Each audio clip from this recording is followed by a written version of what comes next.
Say bitch ass nigga. Say it. Say it. Say it. You can say it.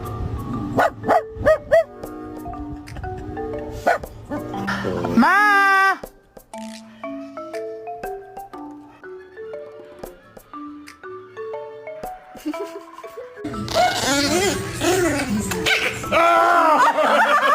We're getting ready for your photo shoot today. Do you know you're ready?